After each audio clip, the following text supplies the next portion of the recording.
Assalamualaikum warahmatullahi wabarakatuh. Saya Muhammad Lamun Rafiq. Di sini saya akan mempresentasikan materi fikih dari materi 1 hingga materi 6, gunanya untuk sebagai pengumpulan tugas UTS. Di sini materi 1 kita akan mempelajari tentang fikih Islam. Sebelum ke lebih lanjutnya, kita akan mempelajari tentang pengertian ilmu fikih. Pengertian ilmu fikih adalah salah satu bidang ilmu pengetahuan dalam syariat Islam yang secara khusus membahas persoalan hukum yang mengatur berbagai aspek kehidupan manusia, baik itu aspek kehidupan pribadi, bermasyarakat, maupun kehidupan manusia dengan Allah Subhanahu wa taala. Dan juga fikih ini membahas tentang cara beribadah dan bermuamalah. Sesuai yang tersurat dalam Al-Quran dan Sunnah, dalam Islam terdapat 4 mazhab dari Sunni yang mempelajari tentang fikih, yang mana apabila seseorang yang sudah menguasai ilmu fikih, itu kita dapat sebut dengan faqih. Sebagian ahli fikih membagi 4 pembahasan utama, yakni rubu ibadat, rubu muamalat, rubu munakahat, dan rubu jinayat. Namun sebagian ahli fikih lainnya membagi pembahasan fikih pada 2 aspek saja. Yang pertama, rubu ibadat dan rubu muamalat. Selanjutnya kita akan mempelajari tentang sumber hukum fikih. Sumber hukum fikih itu terbagi menjadi 4. Yang pertama Al-Quran, yang kedua hadis, yang ketiga ijma, yang keempat adalah qiyas. Yang pertama Al-Quran.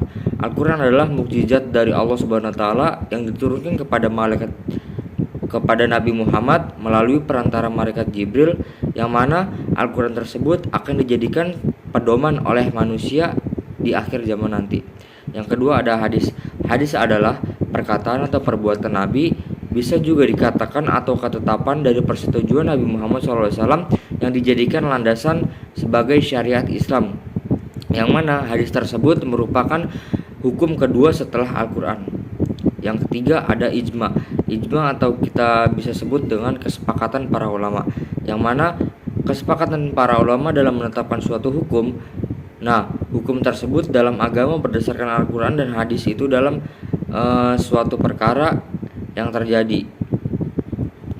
Yang keempat ada qiyas. Qiyas adalah penetapan suatu hukum atau perkara baru yang belum ada pada masa sebelumnya, namun memiliki kesamaan dalam sebab, manfaat, bahaya, dan berbagai aspek perkara terdahulu sehingga dihukumi sama.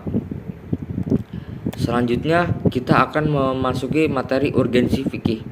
Urgensi fikih, dalam mempelajari fikih ada 3 aspek penting yang harus dicapai, yaitu yang pertama aspek pengetahuan, aspek keterampilan, aspek perubahan, dan sikap atau pengalaman. Umat Islam akan hidup selama hukum-hukum fikih masih direalisasikan. Mereka akan mati apabila pengalaman fikih telah sirna dari muka bumi ini. Fikih juga terdapat bagian yang tidak dapat dipisahkan dari sejarah kehidupan mereka dimanapun mereka berada. Ia menjadi salah satu kebanggaan terbesar umat Islam. Keempat ada tujuan fikih. Tujuan fikih itu terbagi menjadi 2, yaitu untuk mengetahui serta menerapkan syariat Islam dalam kehidupan manusia, khususnya yang menyangkut af'alul mukallaf atau perilaku mukallaf, serta menjadi dasar-dasar berperilaku dan rujukan dalam mengambil sebuah keputusan. Yang kedua ada menemukan intisari maqasidusi syariah atau tujuan persyariatan, serta mampu untuk menerapkan hukum-hukum syariat dalam setiap tingkah laku manusia. Selanjutnya kita akan memasuki materi kedua, yaitu materi tentang periodisasi fikih. Perkembangan ilmu fikih terdapat 4 periodisasi. Yang pertama periode risalah. Pada periode ini dimulai sejak kerasulan Nabi Muhammad SAW sampai wafatnya beliau. Pada periode ini kekuasaan penentuan hukum sepenuhnya berada di tangan Rasulullah SAW. Sumber hukum ketika itu adalah Al-Quran dan Sunnah. Pengertian fikih pada masa itu identik dengan syariat karena penentuan hukum terhadap suatu masalah seluruhnya terpulang kepada Rasulullah SAW.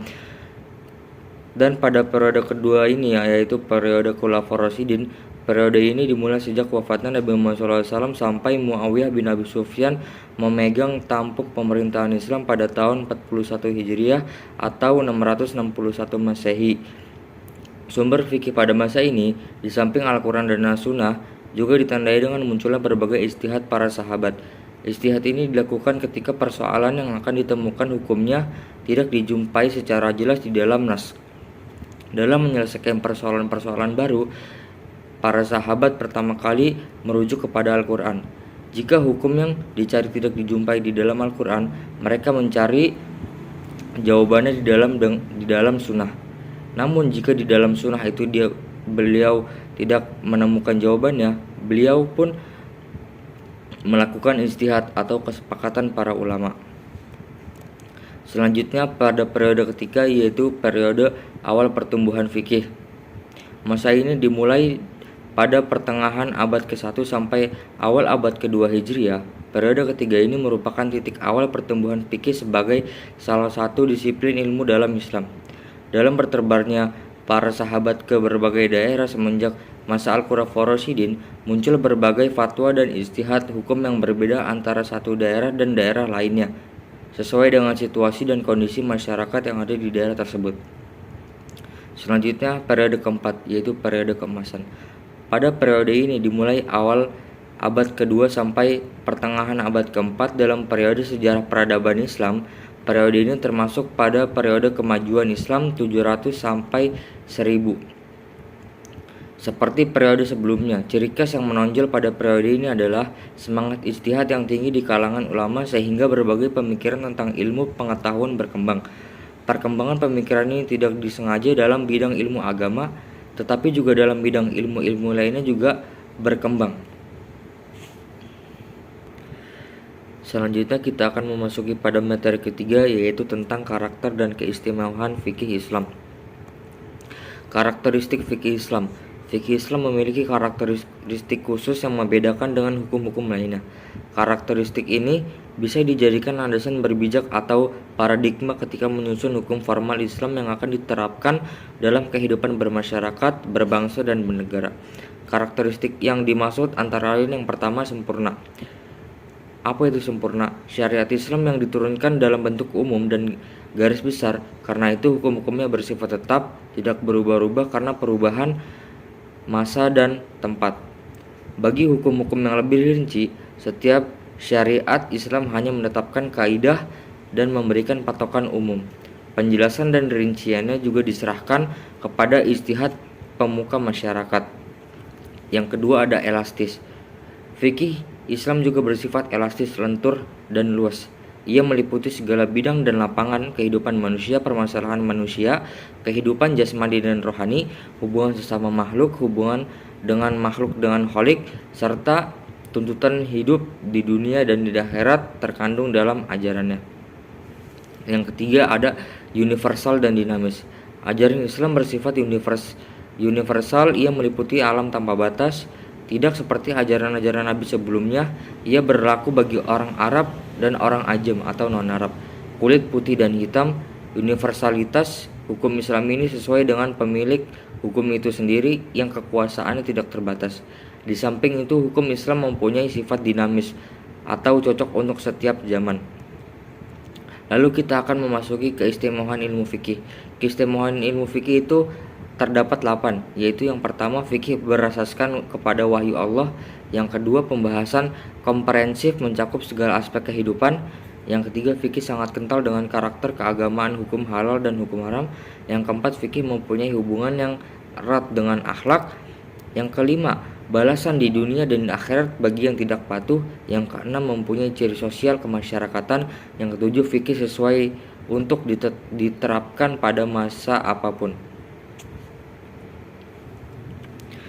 Selanjutnya kita akan memasuki pada materi keempat, yaitu tentang fikih Islam dan undang-undang Romawi. Fikih Islam. Fikih menurut bahasa Arab yang berarti fuqaha atau fiqh. Fiqh adalah salah satu bidang ilmu dalam syariat Islam yang secara khusus membahas persoalan hukum yang mengatur berbagai aspek kehidupan manusia, baik kehidupan pribadi bermasyarakat maupun kehidupan manusia dengan Allah. Beberapa ulama fikih seperti Imam Abu Hanifah mendefinisikan fikih sebagai pengetahuan seseorang muslim tentang kewajiban dan haknya sebagai hamba Allah. Dan juga fikih ini membahas tentang cara beribadah dan bermuamalah sesuai yang tersurat dalam Al-Quran dan Sunnah fikih muamalah atau ekonomi syariah. Dari dasar fikih muamalah ini menjadikan ekonomi halal dan berbasis syariah. Dalam Islam terdapat 4 mazhab Sunni yang mempelajari tentang fikih, yaitu rubu ibadah, rubu muamalah, rubu munakahat, dan rubu jinayat.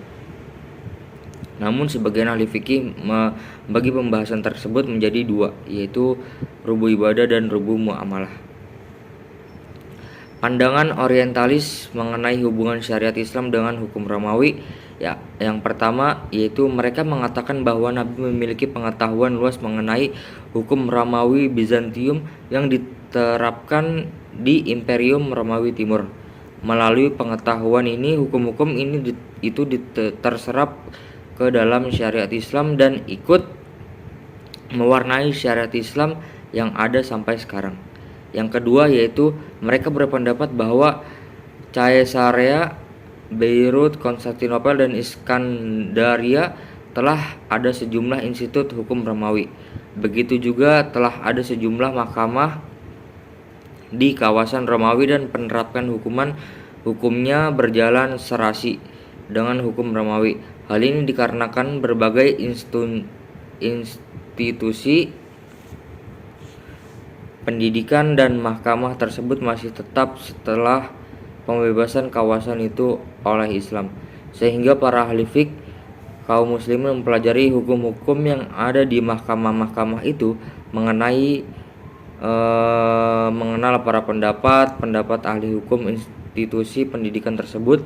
Kemudian mereka menukil berbagai pendapat hukum tersebut ke dalam hukum fikih Islam. Selanjutnya kita akan memasuki kepada materi kelima, yaitu pembagian fikih dan cabang-cabangnya.